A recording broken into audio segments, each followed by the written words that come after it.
actually ended up doing about 30 episodes of that podcast. This is where the big shift happened. People heard that I had launched my own show. Suddenly, I have other financial professionals coming to me saying, really, you should launch my show.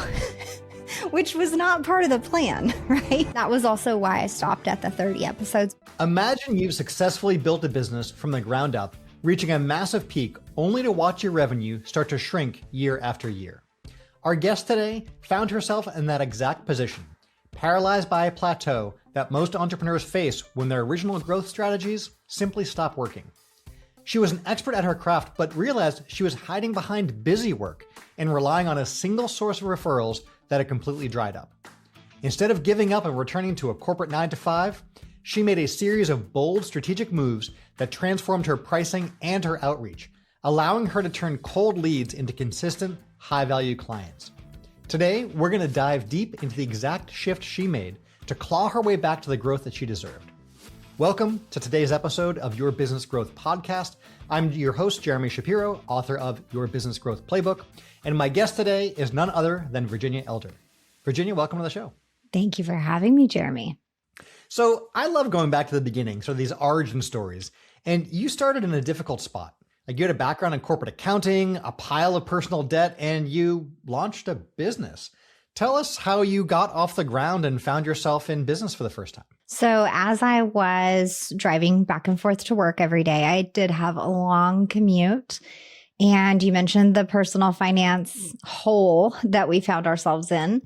And I started binging personal finance podcasts. And, you know, they say there's all kinds of disclaimers on there. It's like, this is not, advice. Do not do exactly what we say. But I mean, I consider myself a reasonable person. And so some strategies, I'd hear it and I'd be like, yeah, that's not for me.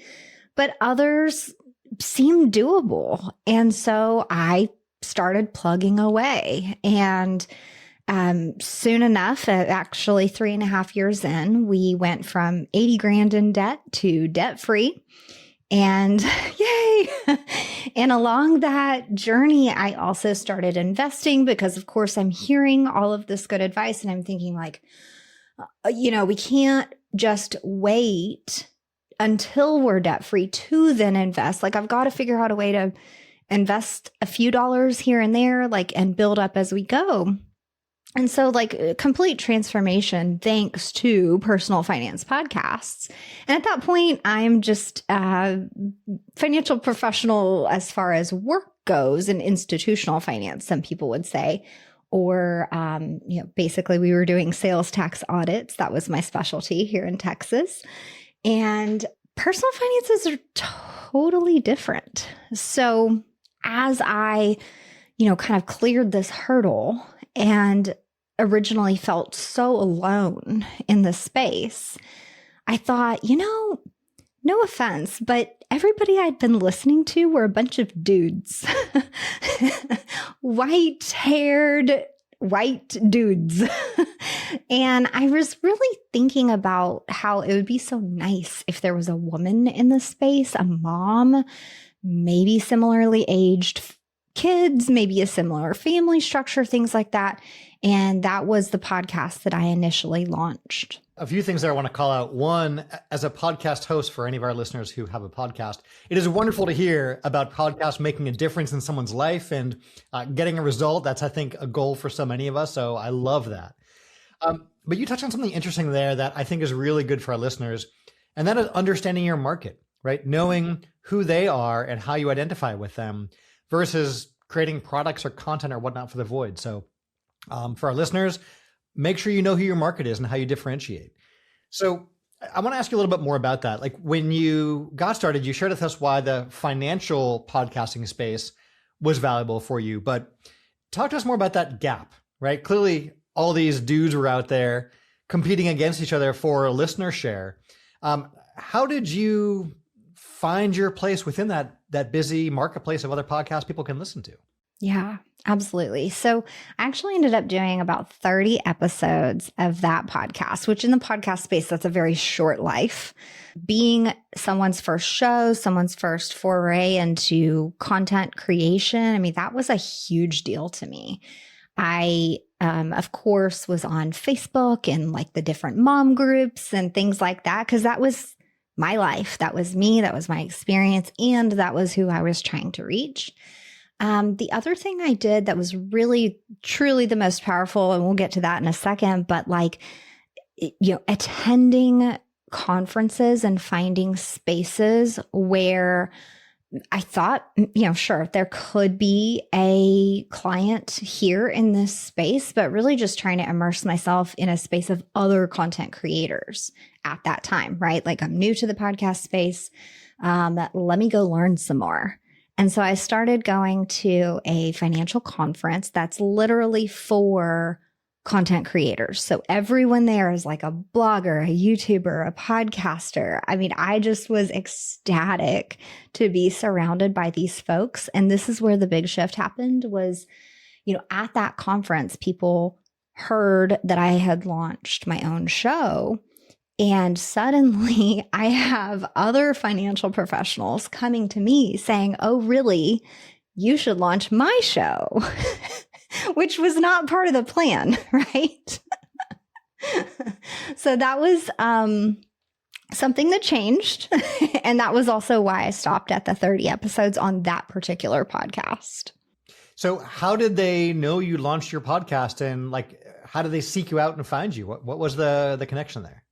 Yeah, just so at that conference, everyone, I mean, we're all introducing ourselves to each other. Ooh, what's your channel? What's your show? What's your website? What's your blog? What do you do? Who do you coach? Whatever. Because it's all a bunch of who I was at that time.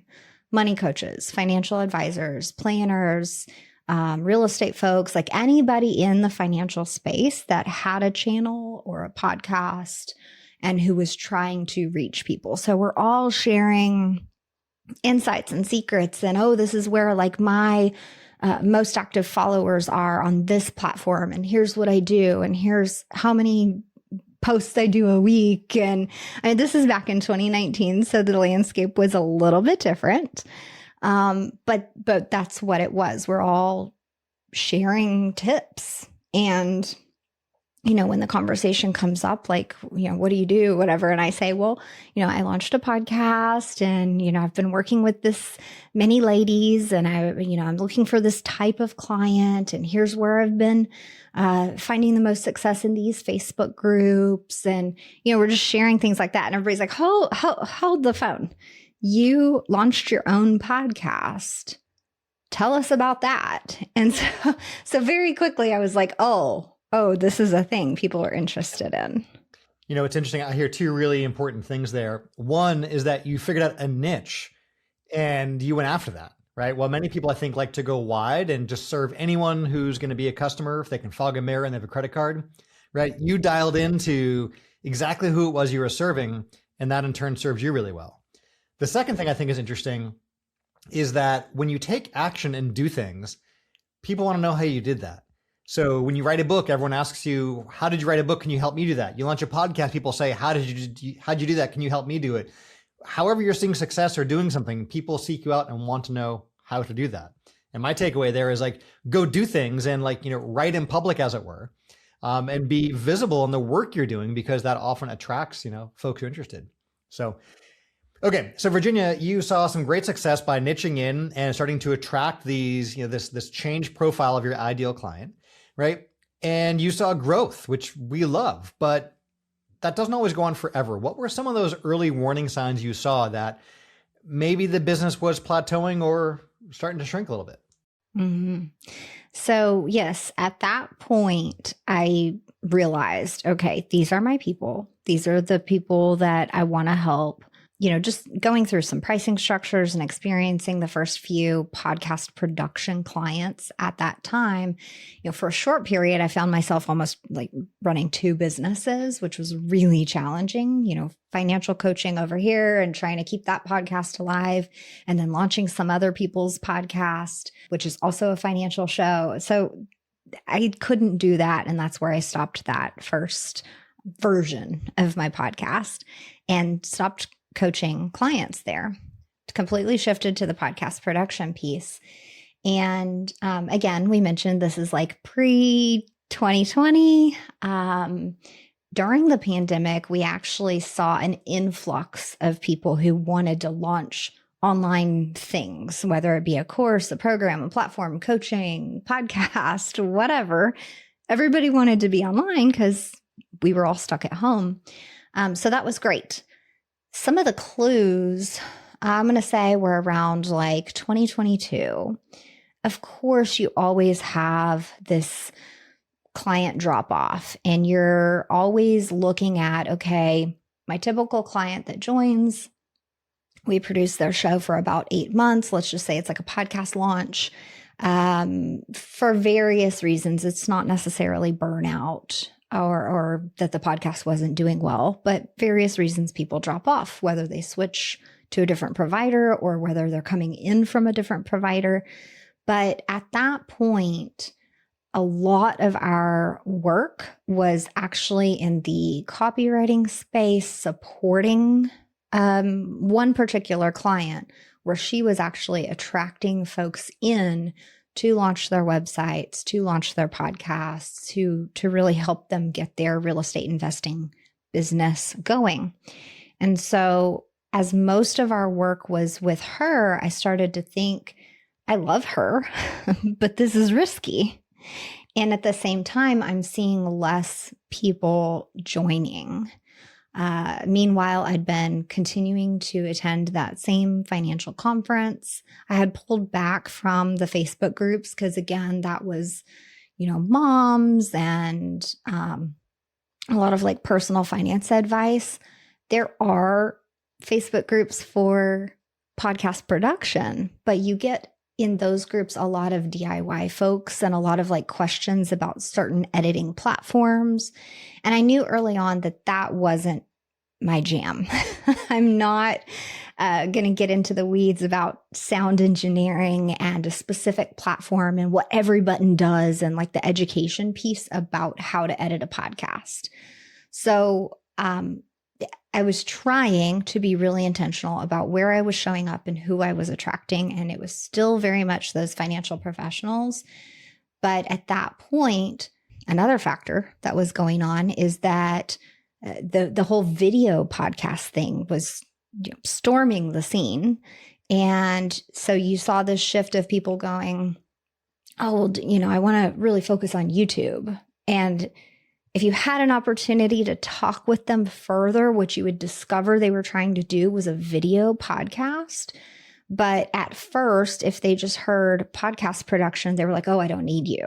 So there was this like entire shift going on in the podcasting landscape, not necessarily the financial professional landscape, but the language that was being used.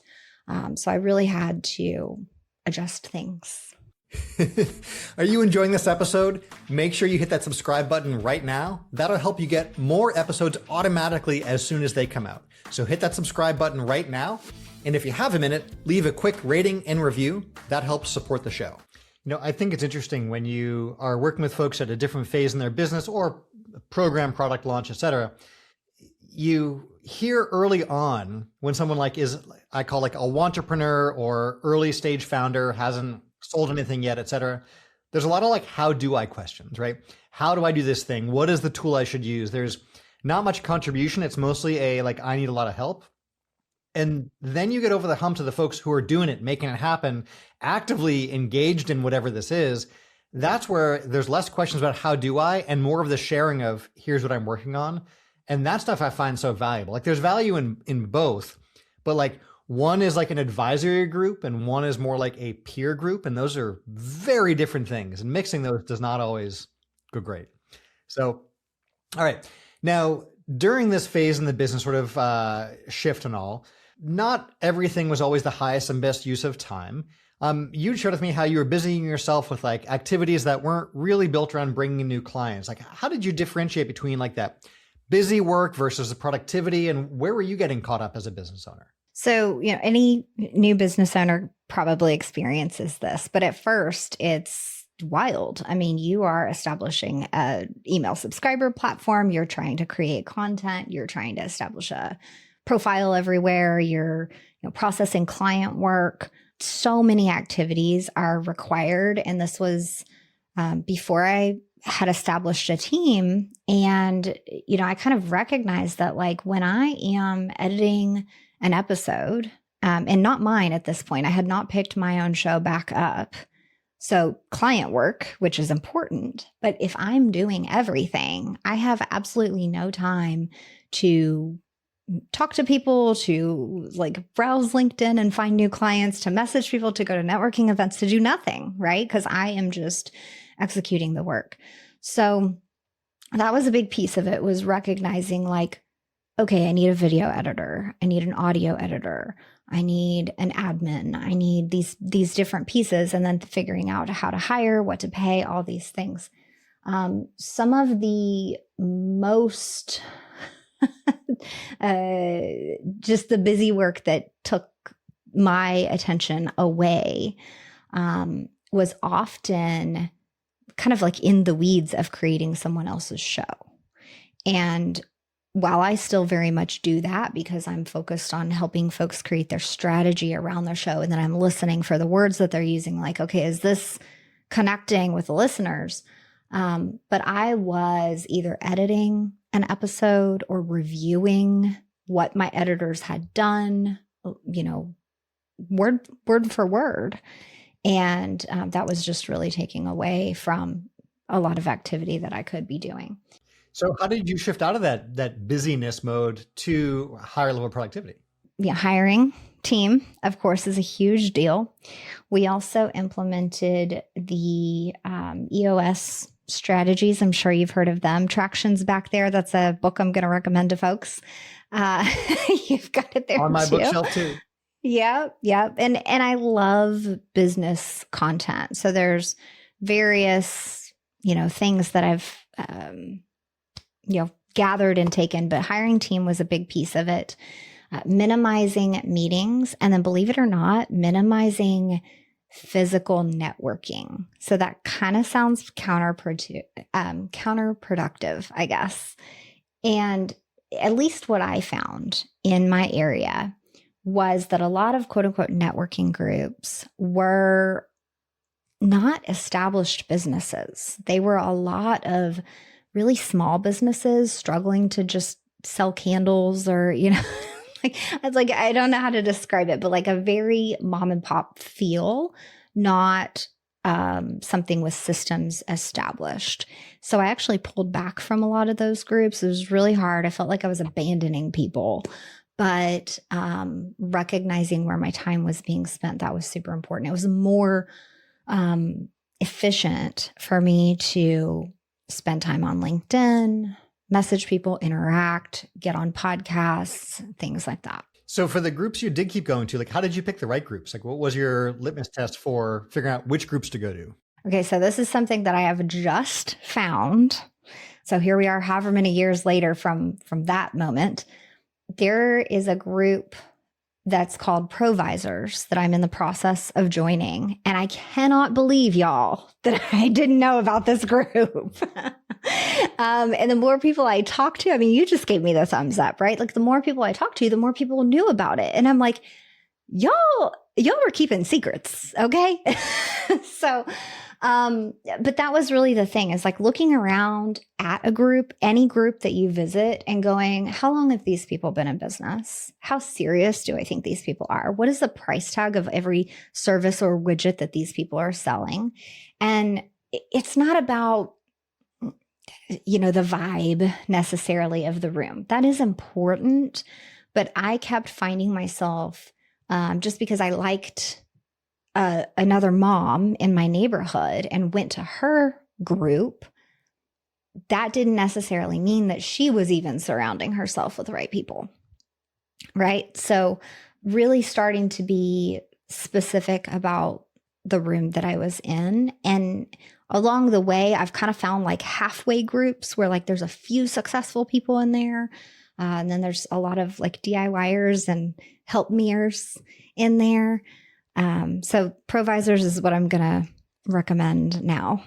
Yeah, I know many person who's improvisers that has nothing but, great things to say. So I think you'll enjoy that. So speaking of some of these pivots and changes, right? Like there are factors that we control and things we do that impact our business. And there's also like those outside factors. During the pandemic, there's like this big heyday of like everyone's launching a new podcast, and that's great for your business. But when that shifted, like, how did you go from the world having this pandemic era excitement for launching a new show? What did you do? Like, how did you shift your market or business model to respond to that? Yeah, absolutely. So one big shift was the video situation coming onto scenes, right? Little do folks know, but Apple Podcasts has accepted video for years. It's just that podcast host accounts where you have to post your video didn't accept video. So that's why everyone's show was audio for so long. So those started to make shifts, different podcast host accounts. And I'm talking about, for the folks that are interested out there, there's platforms called like Buzzsprout and Podbean, and even Riverside now has hosting for a podcast. Your host account then distributes your show out to Apple and Spotify and anywhere that folks could listen. So we adopted video as part of our packages. First and foremost, I started just talking about video all the time. And while the company is very clearly a podcast company, I started using the phrase video podcasting very adamantly in any kind of reel or content on my website. We went through all the copy, all of that. So that was a really intentional shift of going video first podcasting, because there are plenty of financial podcast editors as well, which is awesome to network with and meet and know that there's more of us and bounce questions off, but you got to find a way to differentiate yourself. The other shift was a little more recently, where we're starting to see this influx of AI. Whether you want to talk about AI help in producing a podcast, or whether you want to talk about AI chatting you to it, saying like, what should my next episode be? Here's all my things about my business, help me outline an episode. I started to see a need for an actual human to strategize with the business owner and talk about, your business. What products are you selling? What, email subscriber situation do you have? What is this? What is that? What platform have you tried? All of the things. And then to listen to the episodes that they've produced and watch, right? And really consume and really third party view this person's business and what their goals are, and say, okay, here are the gaps. Here's what's going on. Here's what I suggest you do. I'm seeing this. I'm hearing that. AI cannot comprehensively match what you've done, what you want to do, what's possible with your goals, right? And to be able to tell you, okay, in your intro, you're telling me over here you want this, but I'm not hearing that. And this phrasing is throwing me off. Your ideal listener is this type of person. They aren't going to identify with that phrase. There's going to be unique things that I can do as this pre-personal finance fan, right? Then adding that with all of my experience. And so it was just like this shift of like, how can I serve people better in every step of the way? I want to just sidebar briefly, because you've touched on this, the audio versus video for podcasts, and there's a whole debate in the industry, and I don't know if there'll ever be a right answer. Like, you love video and have for quite a while. There's also, I see a lot of arguments for people who are saying, forget that, podcasts are audio only, that's the way. Others who, like I do, produce an audio podcast, but we record the video, but it's not a video first or a video only. Like, how have you found your way to the position you have now on audio versus video versus both, et cetera? Yeah. So we can talk about video first, meaning that the primary focus is we're recording full length video. Everybody's going to look good, sound good. You have earbuds in, like all the requirements are met. And the primary focus when we're editing is even how does the video look? Does someone need to shift? Is there something weird in the background? And we're really looking at if there is a person that's going to sit down and watch the entire interview, what are they going to see? And so then, of course, the video is getting posted on YouTube. We're posting it through a platform that accepts video so that it'll get syndicated out to the podcasts. And the video edit is then split off as audio. And there's no further edits made. I have clients on all sides of the spectrum. I have clients that have come to me that said, I really didn't find traction in YouTube. Of course, I wasn't really trying, but we just recorded video and just slapped it on YouTube. And I just didn't, I'm just going to go back to audio. Fine. That's great. I will help you do audio. And she's doing a great job at that. The one that's coming to my mind. There's other folks that they are really focused on video. And the kind of piece that I have to talk them into is hey, just double post this as a podcast. Don't only post it on YouTube. You're recording anyways. Might as well have folks listen to it. I don't think there's a wrong way that you can do this at this point. You just need to be creating content that people can find and follow and binge. Because at this point, if you're not, I really think that you're going to be kind of left behind. So one interesting thing I found is I know by producing this as an audio podcast, but recording the video, when we create the shorts, I get tremendous volume on the shorts that are clips from our episodes that then lead to the full episode on YouTube. And that's not for our audio only audience, but there are so many folks, which is astounding, who consume short form video content or enjoy watching or listening to that podcast on YouTube in the background. So that was really eye-opening to me because that's not my preferred format, but I'm not my own customer. So thank you for sharing your perspective on that. All right. So I want to talk about sort of the different tiers you have in your business, because one of the changes that you've shared with me is that you added in some lower tier service options, right? Sometimes we move up, sometimes we move down, sometimes we put a tier in the middle. Talk to us about how you've changed up your service offerings, over time based on what you saw in the market. Yeah, absolutely. So at first, of course, just podcast production. And then the tiers were different levels of production, right? You can have video, you can have social media, blah, blah, blah. That's really just different services that are more expensive or less expensive than each other. So the shift in the business structure and offers has become more of, all right, let's say someone is a DIYer and they have a great show. They don't need a producer. Awesome. They have an internal team. I don't know, whatever's going on, but they still need a third party perspective. They need some advice. Something doesn't feel right. They aren't growing as fast as they want to, whatever it is.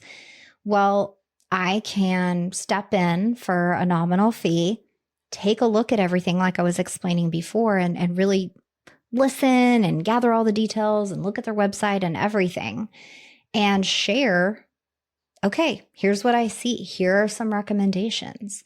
So that became the low tier, entry level, $500. I will spend this much time with you.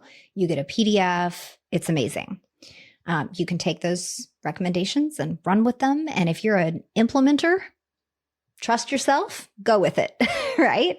And then for the folks who aren't comfortable making those changes on their own, but they want the recommendations, but they also want someone who's going to meet with them next week and the week after and make sure that they did it. And when they're in the middle of implementing that recommendation and they get stuck, they want to be able to ask me, 5 more questions and for someone to really hold their hand, basically. Okay. Awesome. That became another tier. That is a more advanced conversion lab is what we call it, level of strategy. Then, of course, you still have podcast production. That is another level within the range of opportunities. But then, of course, that is a multifaceted thing. Do you want video? Do you want reels? Do you want this, that, whatever? So it became this, okay, average production client can be, I don't know, let's just say $2,000 a month for a weekly hour-long show with video. Ballpark, okay, depends. And so you've got that, maybe 2,000, 2,500, whatever it is at that highest tier. For a little bit less, you can get the strategy and the hand holding. For a little bit less, you get the strategy and the PDF instructions. So being able to break that out. So I'm hearing two things I want to highlight for our listeners. One is we talk about this ladder of ascension. You have an entry point where someone comes in for an assessment, they move up to a higher level and beyond, which is great. The second thing I want to highlight that I love is that you figure out these different service tiers and gave folks the ability to enter at any of those points, move up or down as needed. And the third piece I want to touch on that I love here is in the book, I talk about this idea of you can have the DIY, the do it yourself, the done with you, right? Or the done for you. And those are three different price tiers. So kudos on getting all those implemented in the business. It's huge. All right, now let's talk about finding new clients. One thing that I think you do a really great job with is this personal outreach strategy to bring in more customers. Tell us what you've been doing to fill that top of funnel from this personalized outreach that you do so well. Thank you. Thank you. So this is a new strategy. I've been very happy with it. But much like how I shared, I would conduct, let's say a podcast audit or the podcast conversion lab piece where I am seeing your profile, let's say on LinkedIn, Jeremy, let's say I found you, go to your show, check out a few episodes. I'm looking at show notes. I'm looking at your social media profiles. You wrote a book, I'm pulling in all of this information and recognizing, okay, here's the service levels. I might subscribe to a newsletter. I'm being a detective, right? With practice, this doesn't take that long. It can take 10, 15 minutes. But for me to have this objective look at things and then say, you know what, you would be a great client for me. I can help with XYZ. And to be able to then, send you a message on LinkedIn and not just pitch right there, but say hey, I see your book. I see your podcast. You're doing some really great work. And just start a conversation there, and they see you, they see your profile, they see your business title and all of that stuff. So when I message someone, they know I'm a podcast producer. They know I'm a strategist in this space. So a lot of my messaging is can I answer any questions for you? How's your show going? How is everything feeling? Are you getting clients from your show yet? And just opening that conversation with an informed level of what I see as a consumer looking at your business. It's a noisy market. Speaking as a podcast host, I get multiple pitches a day, either garbage pitches for someone to be a guest on the show, but a ton more about getting on podcasts or finding guests or producing or all these things that serve podcast hosts, right? And I don't want to say it's formulaic, but there's so much hyper personalized, very based on my latest episode and my LinkedIn profile and all this stuff, pitches that just get lost in the noise because they mostly are terrible. How are you getting that response and staying away from being too salesy and actually engaging with folks? What's been your best practice there? Yeah. So first I want to say I get those same pitches from people as well. Your YouTube subscriber count is low. I can fix that. It's if that's your one-liner, go away. Seriously. And I've said openly on podcasts that, even in my email, I can see that it is a podcast pitch. I just delete it. I don't even pay attention because they're never right for the show anyways. Like I mentioned a little bit earlier, is through seeing what you're actually doing and not just referencing your recent episode or who your recent guest was. I can honestly say hey, I am very interested in your podcast. I looked through a few episodes. These would have really helped me back in the day. An honest answer, an honest outreach piece that's not just so complimentary, because I've gotten those too, where they're just over the top complimentary, kind of gaggy. And I'm ugh, go away. So genuinely, I want to be connected anyways. If you're in this space doing the thing, like, do you go to FinCon? Do where can I see you? Where might we have a chance to hang out side by side? Because those are all honest questions I have as well. So it's not just a pitch. It's a true desire for networking and connection. Love it. Yeah. So what I'm hearing there is the personal outreach has that important first word of personal. And personal not being, hi, Jeremy. That's not personalization, folks.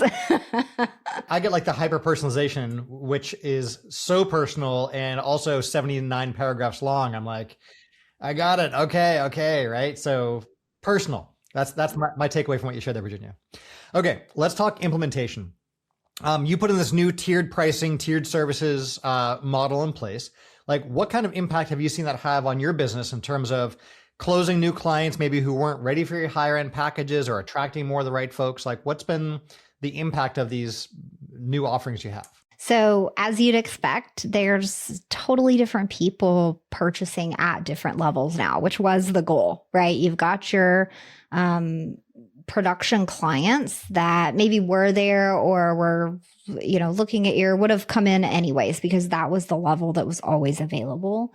But then now, even especially in this like LinkedIn reach out and stuff like that, you can kind of gauge how the conversation's going. And they have a production team, or they don't, or they've been producing it themselves for several years, or they seem stressed.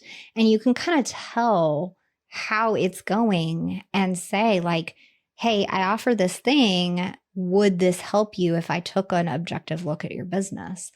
I expected that a lot of folks would be purchasing at that $500 price point for just like kind of a basic audit. Yes, I look at everything, but you're getting a PDF and you are in charge of implementation. And I just thought that because of the price point. Like, I felt like if you're serious about growing your business with a podcast, $500 is a nominal fee to receive an in-depth strategy of what I'm seeing and what I think you should do as far as changes go based on experience, right? What I've actually found is that folks know most often whether they are or are not an implementer and whether they need that guidance.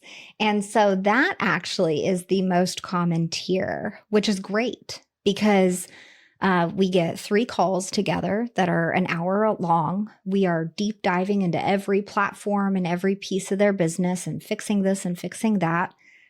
Sometimes they don't fully know how to use the platform. They're just on it because someone told them to. And there's a lot of little pieces that I can go in there and say, hey, like adjust this, change that, or like give me your login and I'll share a screen and I'll change it for you. You could see me. But that has been the most fun, is just really hand-holding and help and making sure that those changes were made, and then hearing back later like, hey, that was great, that worked, or I got comments on Instagram about my podcast now, or whatever it was. That's awesome. I love when clients share that back up, by the way, right, of the impact that you've had on their business. That's always like, I find so encouraging. So I love that your clients share that as well. So all right, you clawed your way out of that decline and you have the new offerings. Like, what's been the most significant, like quantifiable change, like either revenue wise or profit wise, as you've changed up the business model? Yeah, for sure.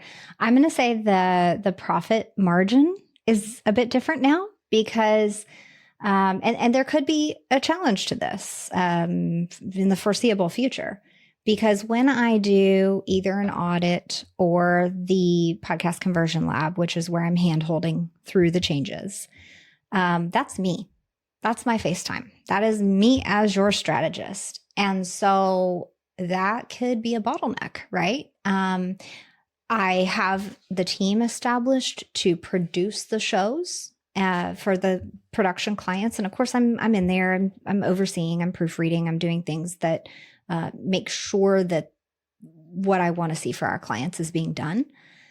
But there is going to be a point where I either have to train another podcast strategist to look at financial shows the way that I do.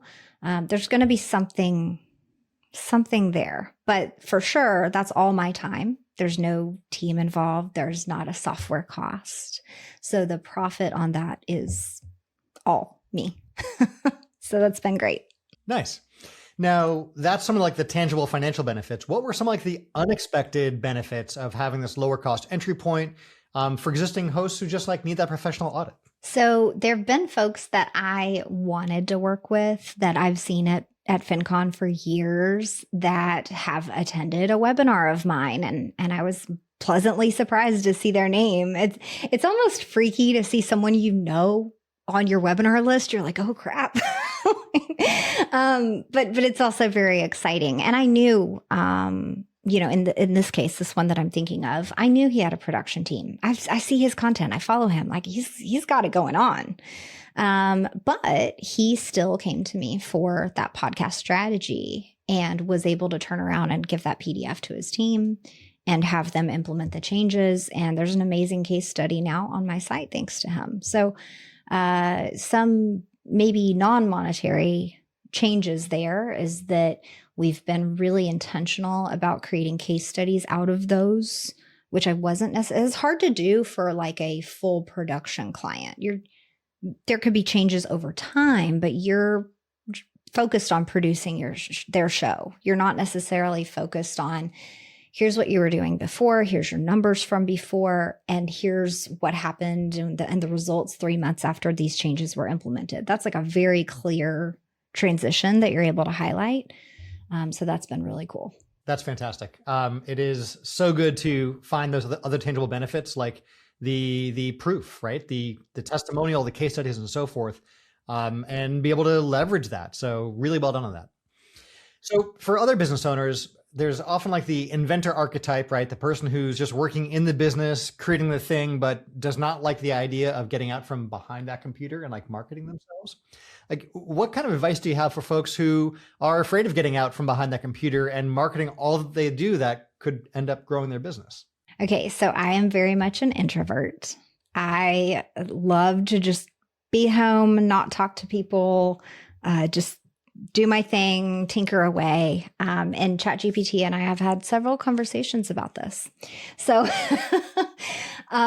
from experience, I can tell you that there are blocks on my calendar for certain days where I am relieved to say that I don't have to talk to anybody, don't have to put on makeup, get out, do anything, right? But then the importance of your voice, your face, getting out, I tend to block certain days for. And if an event happens on a day that I'm marked for sweatpants, sorry, I'm not going.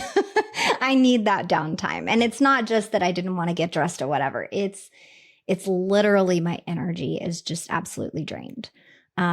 So some of the things that I've found is that it is so much less energy for me to sit here and chat with you, even though, yes, I got dressed, I put on makeup, I, put the dogs outside. I put in energy to show up, but it is a different level of energy versus going physically to a networking event. So that's a big consideration, and that has to be spread out on my calendar. The other piece is that, searching over someone's profile and checking out their business and sending them a quick message is a different, again, level of energy. It is much easier for me to trade messages back and forth, send emails back and forth from whatever comfort of whatever I need, whether it's a blocked off day or not. Facebook ads have been very helpful to build my email list in this way because it literally does not require me to do anything.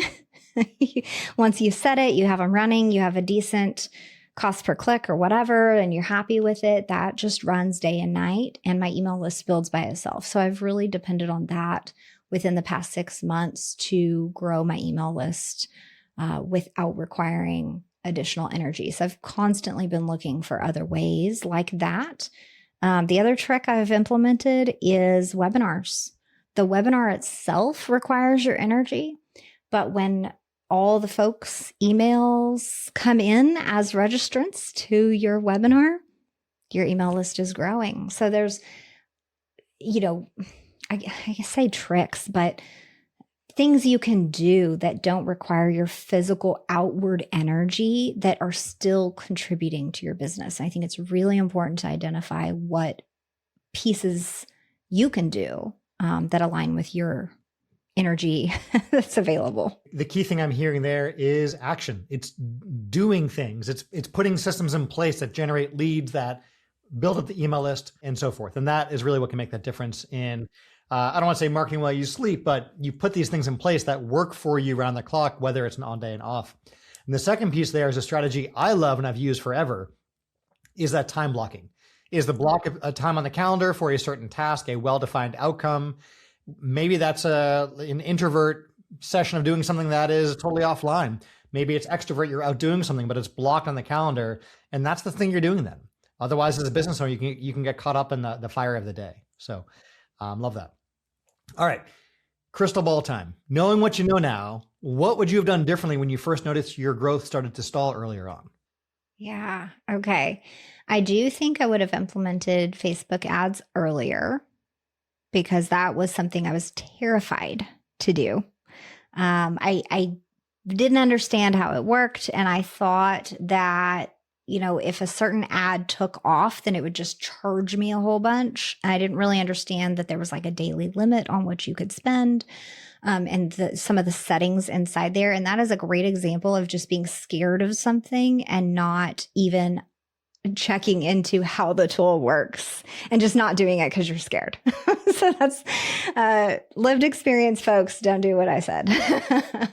But yeah, I would have run ads a little bit earlier. But the tiers of the business and putting myself forward as a podcast strategist really took me time to identify that is my title. That is what I do. For a really long time, I was, first a podcast editor. And then I said, oh, wait, we do more than edit. Okay, I'm a podcast manager. And that title stuck for a long time. And it is truly that identity that has to grow as a business owner. I don't know how to fast track growing your identity, but that was the biggest shift. And I wish I understood that I have unique insight as a podcast manager and that I could have positioned myself as a podcast strategist so much sooner. Well, one thing I'm hearing is try an identity out, see if there's a fit there. And if not, adjust. All right, before we wrap, a few quick rapid fire questions for you. If you had to start all over again from scratch, what one lead source would you go all in on? I would do more speaking at conferences. Nice. All right. Aside from, of course, your business growth playbook, and you mentioned Traction earlier, what are some of your top favorite business books? Okay, so there is Your Next 5 Moves by Patrick Bet-David. I felt like that was a really interesting book. I also have behind me Brendon Burchard's High Performance Habits. That really spoke to me. I remember being as he's, because I did the audiobook while I was out on walks and I would just be making faces like, oh my God, while I was out walking, because I never identified as a high performer. And just hearing that book, I just felt like, holy cow, he sees me. Nice. I love that you've got a bookshelf of books. I know just a few behind you, but a ton more elsewhere. Much like me, this is one of many bookshelves. So great. Last rapid fire question. Who was one of your unlikeliest mentors? I sort of think a competitor, actually. And I never looked at it as being unlikely. But I think hearing it from outside, looking in, you would think why would someone who's already a podcast editor for financial shows help you, right? But he has been instrumental in my business growth journey. I actually love that because so often people look at their competition as the enemy to keep away. When if you look at co-opetition, right? Or what you can learn or how you can collaborate, there's so many ways to make the pie bigger. It's not about fighting over the slice of pie. There's so many ways to learn from our quote, quote competition. So that's, I think, a great answer. All right. So to recap for our listeners, you moved from a successful but shrinking agency model to a more resilient structure by rebranding to your own niche, creating tiered service levels that offer an easier path for new clients, and leaning into personal outreach to turn leads into long-term partners. Sounds good. So for our listeners who want to learn more about you, like where should they go right now? Yeah, so you can find everything at podcastabundance.com. You can find the show Podcasting for Financial Professionals at podcastingforfinancialprofessionals.com. Outstanding. Virginia, this was a ton of fun.